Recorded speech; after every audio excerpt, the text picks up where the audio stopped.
রূপনারায়ণ নদীতে নৌকায় বসে মোবাইলে ছবি তোলার সময় অসাবধানবশত পড়ে গিয়ে নদীতে তলিয়ে গেলেন এক যুবক।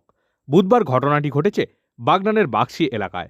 স্থানীয় সূত্রে জানা গেছে, বুধবার পশ্চিম মেদিনীপুর জেলার দাসপুর থানার দুধকুমড়া থেকে হাওড়া জেলার বাগনান থানার বাক্সিতে আসছিল একটি যাত্রীবাহী নৌকা। স্থানীয়দের দাবি, সেই সময় ওই নৌকায় বসে এক ব্যক্তি ছবি তুলছিলেন। সেই সময় অসাবধানবশত হঠাৎই রূপনারায়ণে পড়ে যান ওই অজ্ঞাত পরিচয় ব্যক্তি। খবর দেওয়া হয় পুলিশে। খবর পেয়ে ঘটনাস্থলে আসে বাগনান থানার পুলিশ, আসে সিভিল ডিফেন্সের টিম। নিখোঁজ যুবকের খোঁজে নদীতে ডুবুরি নামিয়ে তল্লাশি চলছে বলে জানা গেছে। নিখোঁজ যুবকের নাম ও পরিচয় এখনও অবধি জানা যায়নি। নিত্য দিনের মতন দুধগমরা থেকে বাক্সি খেয়াপার করে আজকেও সেই 2:30টার সময় পারাপার হচ্ছিল।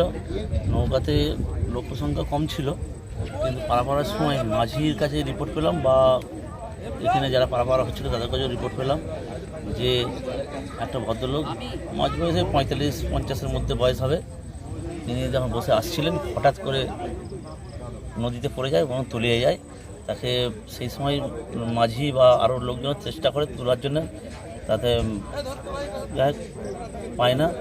তারপর খবর আসে আমাদের কাছে, আমরা পঞ্চায়েত তরফ থেকে এবং যা কিছু করার সব কিছু আমরা ব্যবস্থা করছি এবং প্রশাসনের লোক সঙ্গে সঙ্গে চলে এসে তারাও যথাযথ ব্যবস্থা নিচ্ছে। যদি নদীতে এখন খোঁজাখুঁজি করছে, নেমেছে, অলরেডি খোঁজাখুঁজি চলছে, ডুবুরি নেমেছে, খোঁজাখুঁজি চলছে।